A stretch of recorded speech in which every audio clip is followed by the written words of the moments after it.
socotay dhismaha dekada Garaacad waxaan ugu soo booqday ex xildhibaan mudane Shaacuur Maxamed isduwihii hore wasaaradda ganacsiga xubno waxa kale oo nala jooga nabadoonka guud ee deegaankan nabadoon Bashiir Cabdille Cali Madow nabadoon Bashiir Cabdidaahir Cabdille محمود عبد الله أوشامة حمين كتير سن شركة نبضون عيرالة حلمانة مركان وربحين كاسينه قابته حوش شغله ماشي مريسو شغادي الحمد لله رب العالمين سي حولي وسعتها سادوسو أركتين هالكاس وكرك شركي ما ونجحي لجبشي نجحاسي لبده في عدود أيال لجبيي تيكوات أيال دمين لأيه إلهي بقى مهد إسكاله هالكي مر وينان أفر بقوله قد بالله ديارشا أفرتها قد أيال قرحية وحكسوا بحاه نجح صدق قيبوضة نجح هو وين ولو قرية بدأ نجحنا ونجح لمرك كوحيجا أو لو سمعنا يودوينك نجحنا ونجح يرير وكرك شركة ولا شيء دي ما شكلوا عن صام مرنا وكرك شركي نجح شيء دي كاركتر كاسي صدق بقول يسديت المترك تن أيوه هالكي ساعة صار كرا و أفر نوع درجة أو شيء كرواوينه إلهي بقى مهدا إسكاله وورشة آدي وين وأن قبل كوسابي لي أن شاء الله هنا إن يكون من عندك كده لقول السو الدوينك أي ربورها قريها ay noqoto gobolkan wax ku soo biiray oo waxtar weyn goobta aan taagannahay waxa yaala haamihii loogu talagalay inay shamiitada qasaan oo shamiitada la isku qaso bahashan banch balanti baa la yiraahdaa waa bahasha shamiitada qasha kadibna shubta halka waxa lagu rakibayaa waa haamihii ayagana qaldada qasi lahaa waxa meeshaan taagan waa wiishlayaashii goobtii shaqada haddii idamka ilaahay ka dhigo alaabta goortii la qaso halka waxa yaala waa moldigii loogu talagalay in lagu sameeyo waxaan la yiraahdaa foam work oo bahalaha wave breaker-ka oo dekada ka celiya dabaysha iyo biyaha ka celiya oo la dhigo maaragtay dekada qaarkeeda dambe goobta lagu sameeynaya ayagoo diyaarsan ayaa waxa la geynayaa dekada la geynayaa alxamdulillah hadda dhagaxi waa diyaar chaygiina waa diyaar haddana waxa la bilaabay 2 maalmood waxa socda wadadii toos u gali lahayd dekada gali lahayd insha Allah muddo yar ayay ku galaysaa dekada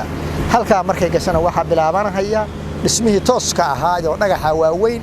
ilaa baabuurku wuxuu rabaa meesha uu maray in loo diyaarsho wado uu dhagaxa culus la maro toos baa shaqada u bilaabanaysa intaas waxaanu saaki rabnaa inaanu ku soo dhaweyno madaxda noo timi xildhibaanada iyo madaxda kalaba inay nala arkaan waxaan hayno waxaan kale u baaqaynaa ganacsatada Soomaaliyeed iyo madaxda Soomaaliyeed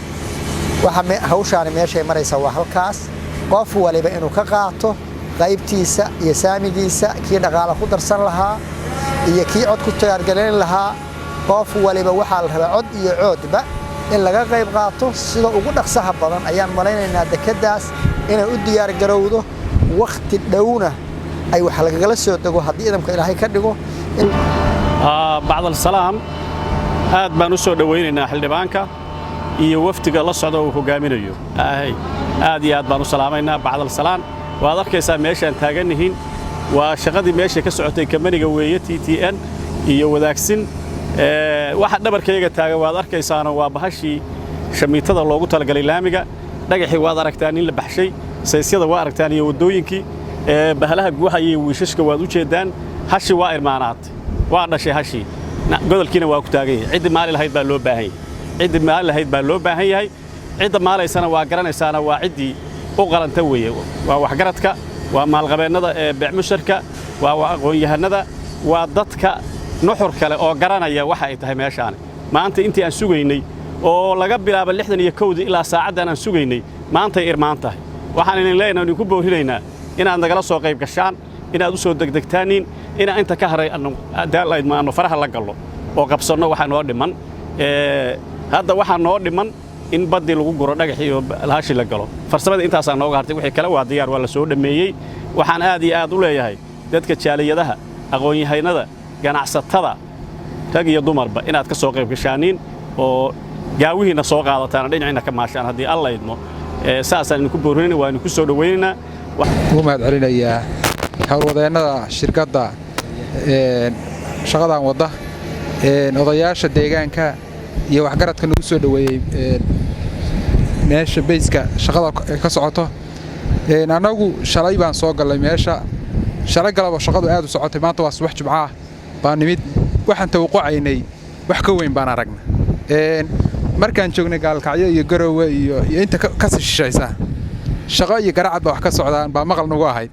laakiin halka markaan mid waxaan ogaanay sida wax u socdaan shaqada meesha ka socota iyo quruxda iyo ma taqaana inay waxaani ay sarraxa ahayna wax factor ah oo la taaban karo inay meeshan ka jiraan maanta waxaan u jeednaa in dekadii dhagaxi ku socdo oo wadadii dhagaxa gelinaysa ay socoto in dhagaxii u jiro wax ka yar kiiloomitir wax ka yar nus kiiloomitir ay u jiro dekada meesha laga gelinayo dhammaan qalabkii la rakibay warshadii sida jayga tii shibirka iyo isku daraysa ma taqaana qasaysay baldoosariskii iyo qalabkii xareynayay dhammaan inay isdul saaran yihiin shaqadiina si xawli u socoto aad iyo aad bay waxay noo galisay rajadaan qabnay 300 jibaarkeeda anagu waxaan qabnay warkiisa odayaal soo socdaan arkaynay laakiin maanta waa isaan cayl indhaha iyaga wax ku aragnay dadka ganacsatada ama maalka haysta ama ay ku jidhay inay meeshaan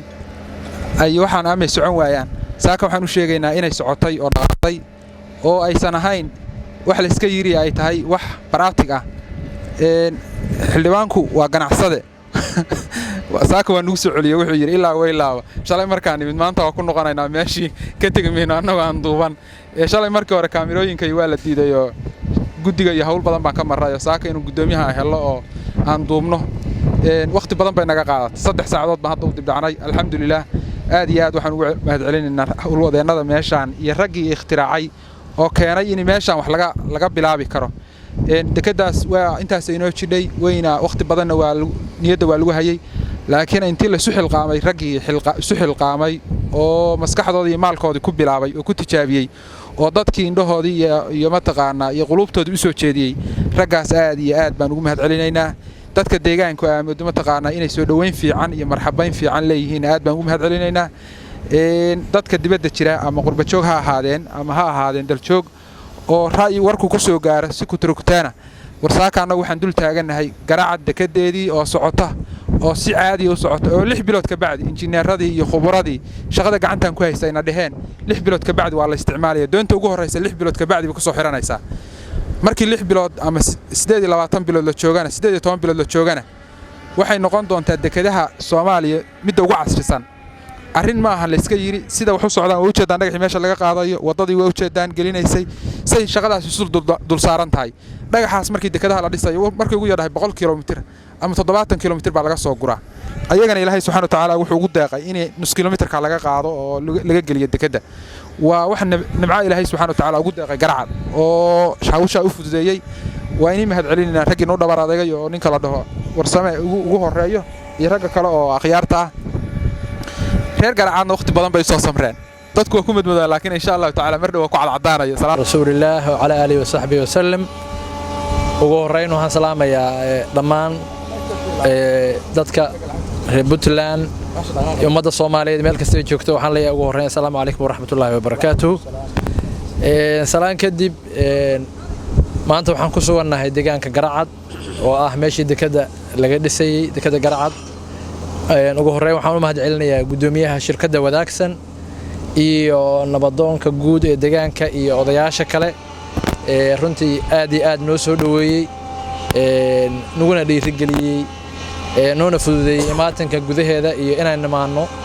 iyo sidoo kale inaan maaragtay muuqaalo iyo dokumenti ka samayno intii si aan ula wadaagno ummad fara badan warbixintii iyo sharaxaadii meesha waxa ka socday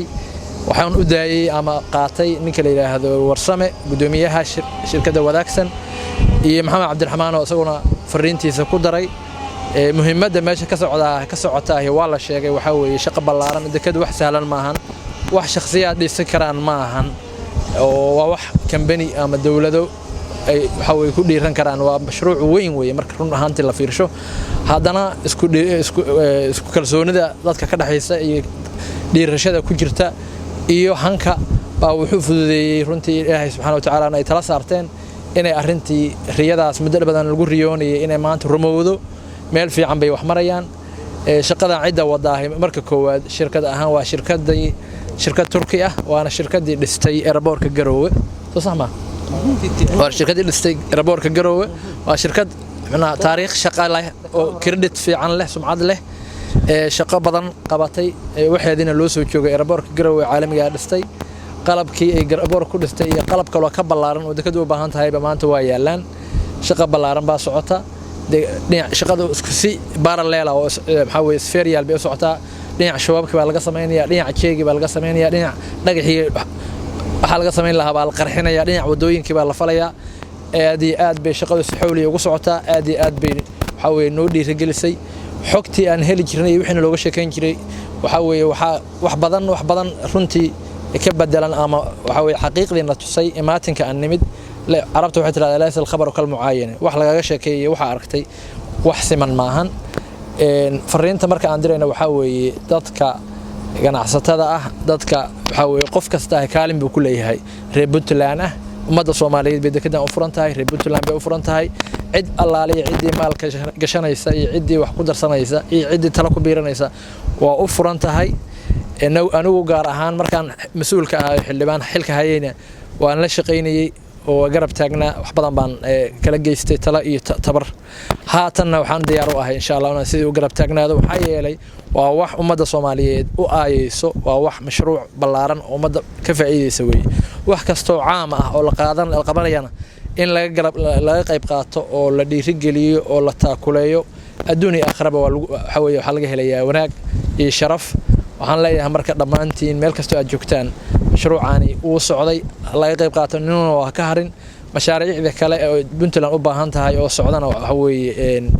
waa iyagana waa loo baahan yahay in la dhiirigeliyo sida dekada Eyl hadda laftigeeda oo mashruuc dekad kalluumaysi la rabo madaxweynaha Puntland uga mahad celinaya dadaalka uu galiyay sidoo kale dekadan Garacad qalabkeeda markii la qabsaday markabkii qayb weyn buu ka qaatay aad iyo aad buu ugu mahadsan yahay maxaa yeelay waa wixii loo doortay dekada Boosaaso laftigeeda waxaan rajaynaynaa insha Allah taala inay guuleysato oo ama ay hagaagto oo mashruuceedu waxa weeye ay dhameystiraan qoladii ama cid kale loo helo aad iyo aad baan u bogaadinayaa